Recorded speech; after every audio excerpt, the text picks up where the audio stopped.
Bonsoir à toutes et à tous, ravi de vous retrouver sur 8 Mont Blanc. Nous sommes le vendredi 23 février 2024.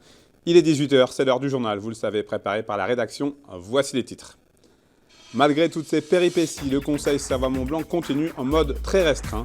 Désormais composé de seulement 12 membres, le conseil d'administration de l'instant s'est réuni pour élire son président. Seul candidat, Martial Sadi, a été élu pour 3 ans. Pour le reste, c'est une enveloppe de 6,3 millions d'euros de crédit pour la culture et l'agriculture qui a été votée. Et puis en football, le FC Annecy, désormais 19e de Ligue 2, joue à Saint-Etienne ce samedi. Un déplacement délicat au stade Geoffroy Guichard face à une équipe en pleine confiance qui pourrait permettre au FCA de reprendre des couleurs. Réduit à son plus simple appareil, le Conseil Savoie-Mont-Blanc s'est réuni ce jeudi à Annecy pour voter son débat d'orientation budgétaire.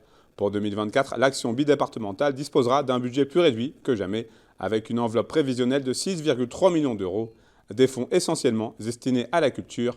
Plus de précisions avec Emmanuel Jaude.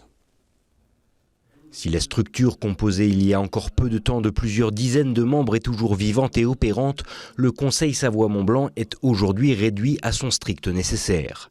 Rassemblés pour un changement de présidence et pour voter les budgets à venir, les élus de Savoie et de Haute-Savoie ont très vite fait le tri, accordant l'essentiel de leur enveloppe à la culture et plus spécialement à la lecture publique. Des décennies de travail ensemble qui se sont arrêtés, pour les raisons que l'on sait, on ne va pas revenir dessus. Ce qui reste effectivement, c'est la culture. Donc c'est un point commun, la Savoie au sens historique, géographique, culturel, qui se retrouve dans cette expression-là, qui est limitée, y compris budgétairement, vous l'avez vu aujourd'hui, mais où des belles choses se font et qui aussi préparent l'avenir. C'est ça qui est important puisqu'on s'adresse aux tout petits, aux jeunes et puis aux gens en difficulté. Donc c'est, je trouve, bien et beau. Entre le don d'un livre à tous les nouveaux parents, des concours d'écriture pour les scolaires et le dispositif des bibliothèques désirables, ce sont près de 2 millions d'euros qui seront consacrés cette année à la culture. Un engagement qui semble rassembler les élus des deux départements afin de poursuivre leur action. La lecture publique, c'est une compétence obligatoire des départements. Et pour la Savoie et la Haute-Savoie, c'est une entité qui a grandi ensemble. En 2001, les deux départements se sont réunis et se sont développés, etc. On fait de nombreuses actions ensemble, donc il n'y avait aucune raison pour qu'on détruise un outil qui fonctionnait très très bien. Donc en fait on a une directrice pour les deux départements et puis les actions sont déployées sur la Savoie et sur la Haute-Savoie de manière égale et ça marche très très bien. Le Conseil a également voté la poursuite des investissements pour l'université Savoie-Mont-Blanc. Quant au reste du budget, représentant près de 4 millions d'euros, il est destiné aux engagements agricoles et forestiers antérieurs qui seront encore honorés jusqu'à leur extinction. Je vous en parlais dans les titres en football. C'est encore un gros défi qui attend le FC Annecy ce week-end. Après la JOCR le week-end dernier, les hommes de Laurent Guyot défient un autre grand nom du football français ce samedi avec un déplacement à Geoffroy Guichard, le stade de l'AS Saint-Etienne. L'état des lieux à 24 heures de cette rencontre dans ce reportage. Certains esprits chagrins voudront y voir un signe. Ce jeudi, c'est sous une pluie parfois battante que le FC Annecy a poursuivi la préparation de son déplacement en terre stéphanoise prévu ce samedi. Mais qu'importe la météo et les éléments, le groupe de Laurent Guyot compte bien ne rien lâcher pour valider l'objectif du club, à savoir le maintien en Ligue 2. Il n'y a pas d'appréhension du tout, il y a se préparer, c'est ce qu'il s'appelle le money time, c'est être présent, chercher à valider ce qu'on fait de bien, parce qu'à nouveau contre Auxerre, on n'a pas été loin.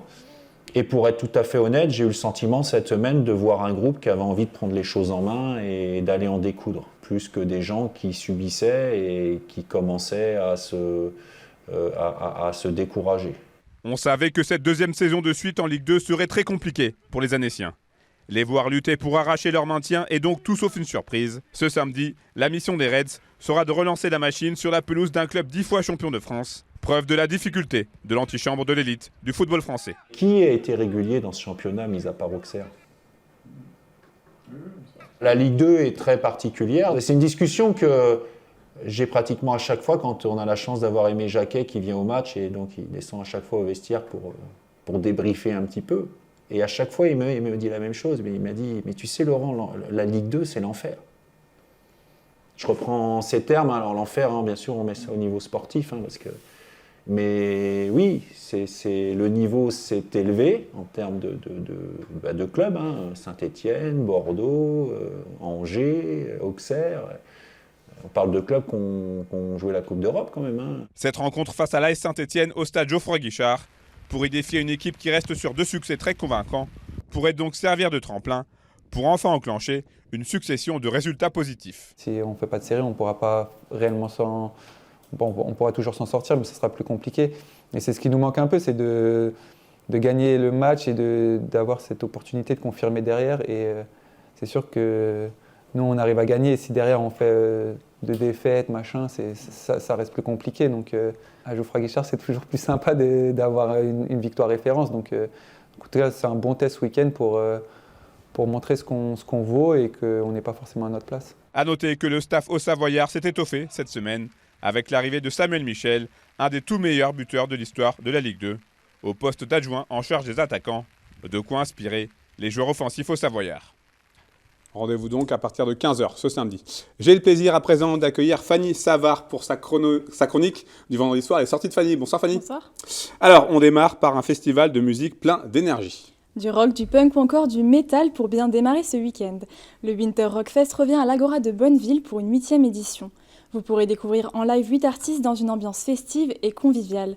Ça démarre dès ce vendredi soir avec l'ouverture des portes à 18h30. Une buvette et une restauration sur place avec des produits du terroir vous seront également proposés. Vous pouvez prendre vos tickets sur place à 23 € la soirée et 44 € pour les 2 soirs. Et Fanny, pour avoir un petit avant-goût, on regarde tout de suite un teaser de cet événement.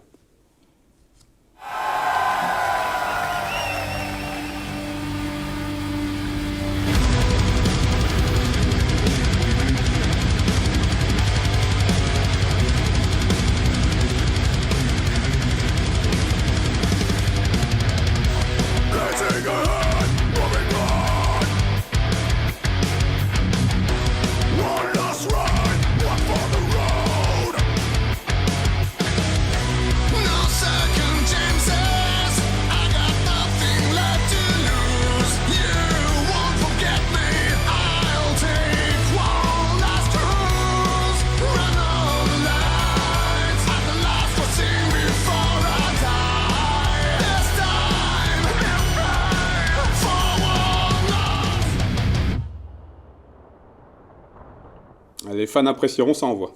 On reste en Haute-Savoie, Fanny, on passe du métal à l'humour. Oui, ce vendredi soir démarre également le Week-end du Rire qui se tient pour la 14e année consécutive à Aix-en-Vie. Le but de l'événement, organisé de manière bénévole, est de faire découvrir l'humour dans des styles bien différents. Ce vendredi soir, 2 artistes se produiront sur scène dès 20h. Lucie Chauchois, une jeune artiste qui allie stand-up et musique, puis Philippe Fertré, expert en jeu de mots, qui vous plongera dans un univers original et décalé. Ce samedi soir, vous pourrez découvrir sur scène le duo de personnages déjantés, les Glandeurs Nature, dans un spectacle burlesque. Et le Week-end du Rire se clôturera avec Jean Martini, habitué du grand cabaret de Patrick Sébastien et qui se définit lui-même comme un clown pour adultes. Les places sont à retirer entre 19h et 19h30 à la salle Saint-Florian à Aix-en-Vie. La soirée coûte 23 €, 40 € pour les 2 soirs. Et c'est plutôt déconseillé aux enfants de moins de 12 ans. Et pour clôturer cette sélection du week-end, direction Évian pour un carnaval. La ville d'Évian-les-Bains est en ébullition puisque ce soir débute son 35e carnaval. Au programme, de nombreuses animations sonores et visuelles comme la parade lumineuse ce soir, avant la traditionnelle remise des clés de la ville aux carnavaliers. Ce vendredi soir, vous pourrez profiter d'un bar dansant et puis ce samedi, c'est le clou du spectacle avec une journée pleine de bonne humeur. Le cortège partira du palais des festivités à 15h avec 16 chars créés par les associations d'Évian, le tout en musique avec des fanfares typiques des carnavals. Certaines viennent d'ailleurs du carnaval de Nice et d'autres de celui de Valenciennes. S'en suivra l'embrasement de Monsieur Carnaval avant un repas dansant et un bal costumé. Et puis dans un autre style, on vous en parlait hier, Annecy accueille également son carnaval vénitien, 3 jours de festivités qui transformeront la Venise des Alpes en un théâtre à ciel ouvert. Ça se déroule dans les jardins de l'Europe et dans la vieille ville jusqu'à dimanche. Merci infiniment Fanny pour ces idées de sortie. On espère que la météo sera au rendez-vous. C'est la fin de cette édition. Merci à vous pour votre fidélité à l'information sur 8 Mont Blanc. Merci à toute l'équipe pour son aide.